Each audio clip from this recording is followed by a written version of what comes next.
Picture this: a warm afternoon in Rome, the kind where the sun sits low and the whole city feels like it forgot to be in a hurry. And somewhere inside the Foro Italico, one of the most decorated athletes on the planet is sitting completely still. Not because of some incredible shot. Not because of a match point.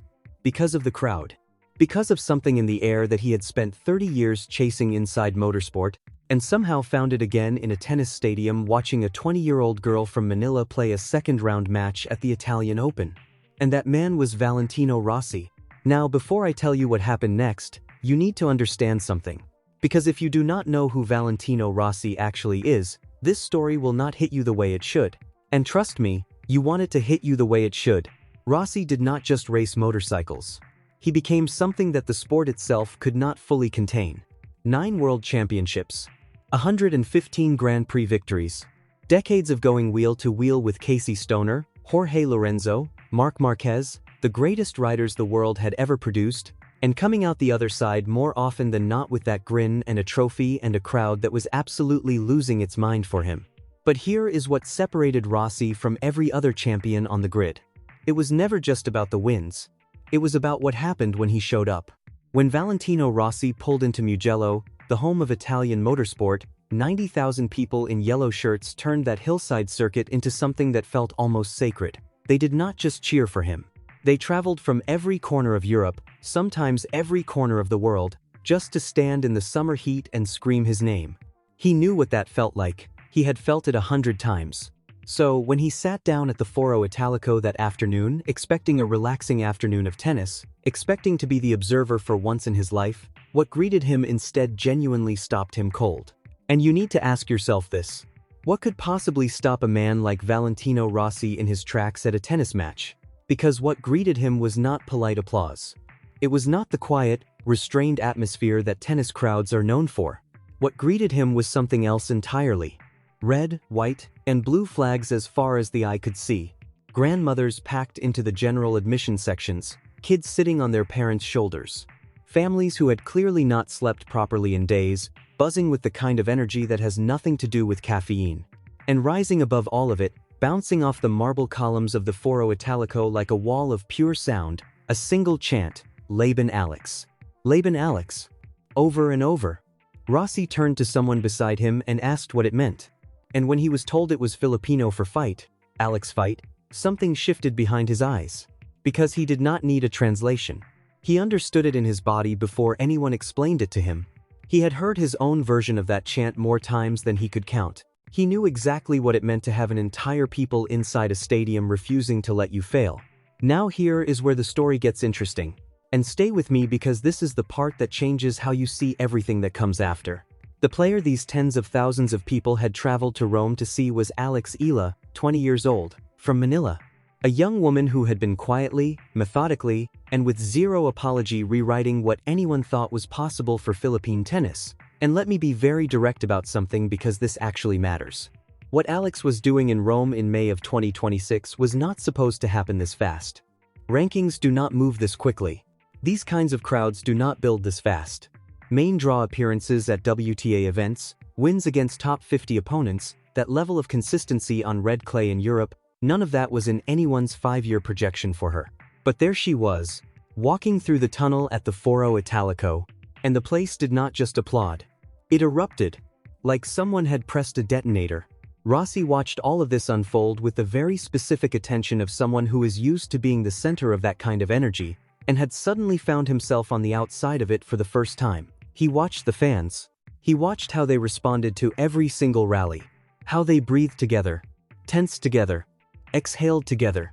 He was watching a crowd behave the exact same way his crowd had always behaved. And it was both deeply familiar and completely new to him at the same time. But then he watched Alex. And here is the thing you need to understand about what Rossi was actually seeing. There are dozens of talented young tennis players on the women's tour right now. The depth is extraordinary. Players who hit harder, move faster, serve bigger than almost anyone who came before them. Talent is absolutely everywhere. But talent is not what made the Foro Italico sound like it did that afternoon. What made it sound like that is something far rarer. It is presence. That intangible, impossible to manufacture quality where a person walks into a space and the space itself changes. where the crowd is not just reacting to what you do but to who you are. Alex had it from the moment she stepped on court. You could feel it in how the chant shifted when she appeared, you could see it in how people leaned forward. She was not just a player they were cheering for, she was something they were collectively believing in. And for someone like Rossi, who had built his entire life's work on that exact same connection between an athlete and the people who love them, watching it happen live in a sport he had never played, in a country he had never thought of in a sporting context, was genuinely moving him in real time. The match itself gave the crowd everything they came for: long, brutal rallies, momentum that swung hard and fast in both directions, moments where the whole stadium held its breath.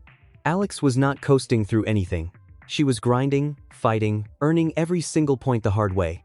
And every time she came through a difficult moment, the noise from the Philippines section of the crowd was something you had to hear to actually believe. Rossi barely moved from his seat. He was locked in, not watching the tennis, watching something much larger. He was watching what happens when a young athlete and the people who believe in her find each other inside a stadium. He was watching a feedback loop of love and courage that he had lived inside for 30 years, now experiencing it for the first time from the outside. And it was doing something to him that he clearly was not expecting. After the match, Rossi spoke to journalists, and what he said caught the entire room completely off guard. Everyone expected him to talk technique, movement on clay, ground strokes, fitness, the tactical side of how she handles pressure, the tennis answer, but Rossi went somewhere else entirely. He talked about being 20 years old. He talked about what it actually feels like to stand on a starting grid, knowing that out in those stands, tens of thousands of people are not just hoping you win, they genuinely need you to. He talked about how that weight, which sounds like it should destroy you, somehow does the complete opposite. It lifts you. It makes you capable of things you did not know you carried inside you. And then he said something that the room will not forget for a long time. He said that when he was young, he was not the most gifted rider on the grid. Others had more raw speed, more natural technical ability. But what he had was the fans. And what the fans gave him was an absolute refusal to quit. Because quitting was not just failing yourself, it was failing every single one of them. And that, he said, is exactly what he saw in Alex. Not the forehand, not the fitness, the refusal. The complete inability to let down the people who love her. The room went quiet for a moment after that. Because that is not a tennis answer. That is a life answer. But here is the part of the story I keep coming back to. The moment that matters most. After the cameras packed up and the journalists had their quotes, Rossi did not go to the VIP lounge. He did not head to the players' area or the official reception. Instead, he walked toward the stands. Not the front row. Not the media section. He walked toward the general admission area where the flags were most dense, where the OFWs had gathered in their matching shirts with painted cheeks, where people who had taken days off work and scraped together travel budgets just to be in Rome were still buzzing. And at first nobody recognized him because he was without his helmet, without his leathers, just a man in a dark jacket moving through the crowd. And then someone did. And then the chant changed. And then Valentino Rossi, 9-time world champion, stood in front of a group of Filipino tennis fans in Rome, pointed at the flags they were holding, placed his hand over his heart, and said clearly and loudly, in the fosso, incredibly. Incredible fans. And the crowd lost their minds. Not because a celebrity acknowledged them, because a man who knew better than almost anyone alive what it actually costs to show up for someone looked directly at them and told them that what they were doing mattered.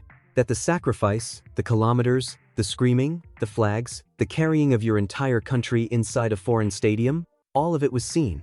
All of it counted. All of it was beautiful. Rossi was asked about that moment later and deflected the way truly great people often do. He said they traveled so far and gave so much. He was just the person who happened to be nearby. But that is not quite true, is it?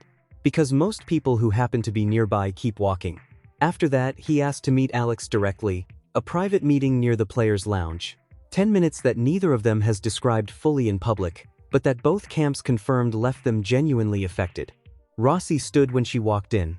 That is a small detail, but it is not a small gesture. He told her that the connection she had with her fans was not something to manage or market or take for granted. It was something to protect.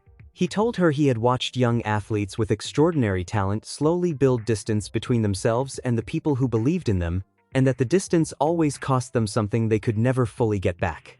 He told her that when she was tired, When the losses were piling up and the doubt was loud, she should remember not just herself but all of them. Because they were not watching from outside. They were living it with her. And then right before he left, he told her something that sounds simple until you sit with it long enough to understand how complicated it actually is. He said, in racing there is a saying that the race is long and in the end it is only with yourself. But after today, he said, he had learned something new. The race is long but you are never actually alone. Alex Eala, 20 years old. Clay dust still on her shoes. 11,000 kilometers from home. Nodded at that. And held it. Now I want to ask you something directly. When Valentino Rossi goes back to Mugello next year and walks into that sea of yellow, will he see it exactly the same way? Or will there be a corner of his memory where a warm Roman afternoon lives? Where the flags were red, white, and blue and the chant was in a language he did not speak but understood completely? I think something changed in him that day, not dramatically. Not in a way that makes headlines, but in that quiet, permanent way that real moments of beauty change a person. He saw what sport actually is when you strip away everything commercial and political and strategic. He saw a young woman and the people who love her finding each other inside a stadium. And he recognized it. And it moved him. And if you have ever been in a crowd like that, cheering for someone who carries your flag and your hopes and your identity into a competition the whole world is watching, then you already know exactly what Rossi felt in those stands. You have felt it yourself. Drop in the comments and tell me, were you in Rome? Were you one of the people holding those flags? Because either way, this story deserved to be told.